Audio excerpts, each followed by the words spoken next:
బాలు తన ఫ్రెండ్స్‌తో రోడ్డు మీద చాలా సరదాగా మాట్లాడుకుంటూ ఉంటాడు. ఇంతలో గుణాన్ని తీసుకొని శివ అయితే అక్కడికి వస్తూ ఉంటాడు. అది చూడగానే అక్కడ ఉన్న బాలు అయితే ఒక్కసారిగా షాక్ అయిపోతూ ఉంటాడు.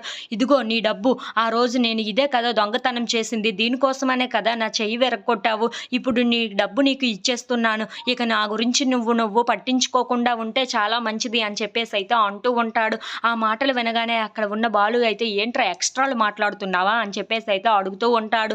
ఆ మాటలు వినగానే అక్కడ ఉన్న శివ మాత్రం "లేదు, ఇదిగో నీ డబ్బు నీకు ఇచ్చేసాను కదా, ఇప్పుడు వద్దంటావా? ఇచ్చేయి అయితే నా డబ్బు నాకు" అని చెప్పేసైతే మళ్ళీ తీసేసుకుంటూ ఉంటాడు. ఇంతలో అక్కడ ఉన్న బాలు మాత్రం "ఎందుకు కాదు అని అంటాను. ఇది మా నాన్న డబ్బు. మా నాన్న డబ్బు మా నాన్నకే చేరాలి ఎలాగైనా సరే. అందుకని కోసమని చెప్పే ఈ డబ్బు నేను ఇప్పుడు తీసుకుంటున్నాను" అని చెప్పేసైతే ఆ డబ్బులు తీసుకుంటూ ఉంటాడు. అది చూడగానే అక్కడ ఉన్న శివ అయితే "ఇక నన్ను నువ్వు పట్టించుకోకుండా ఉంటే చాలా మంచిది" అని చెప్పేసైతే వార్నింగ్ ఇచ్చి అక్కడి నుండి వెళ్ళిపోతూ ఉంటాడు.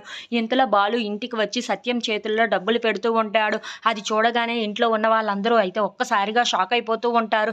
"ఏంట్రా ఈ డబ్బు?" అని చెప్పేసైతే వాళ్ళ నాన్న అడుగుతూ ఉంటాడు. ఆ మాటలు వినగానే అక్కడ ఉన్న బాలు మాత్రం "ఈ డబ్బు ఎక్కడిదా? ఆ రోజు ఈవిడ గారు పారేసుకుందా కదా, ఎవరో దొంగతనం చేశారు కదా, ఆ డబ్బే ఈ డబ్బు" అని చెప్పేసైతే అంటూ ఉంటాడు. ఆ మాటలు వినగానే ఇంట్లో ఉన్న వాళ్ళందరూ అయితే ఒక్కసారిగా షాక్ అయిపోయి బాలు వైపు అలా చూస్తూ ఉండిపోతారు. ఇంతలో అక్కడ ఉన్న రవి మాత్రం "అదేంటన్నయ్య, ఆ దొంగ దొరికాడా?"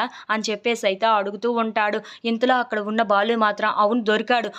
వాడిని ఇప్పుడు పోలీస్ స్టేషన్‌లో కూడా పెట్టారు" అని చెప్పేసైతే అంటూ ఉంటాడు. ఆ మాటలు వినగానే అక్కడ ఉన్న ప్రభావతి అయితే "ఏంటి, దొంగ దొరికాడా? వాడే డబ్బులు ఇచ్చేసాడా? నువ్వు ఇచ్చేటట్లు చేసావా? వాడు ఇప్పుడు ఎక్కడ ఉన్నాడు? ఎలా ఉన్నాడు? నేను కూడా చూడాలి. పద అక్కడికి వెళ్దాం" అని చెప్పేసైతే అంటూ ఉంటుంది. ఆ మాటలు వినగానే అక్కడ ఉన్న బాలు అయితే ఒక్కసారిగా షాక్ అయిపోతూ ఉంటాడు.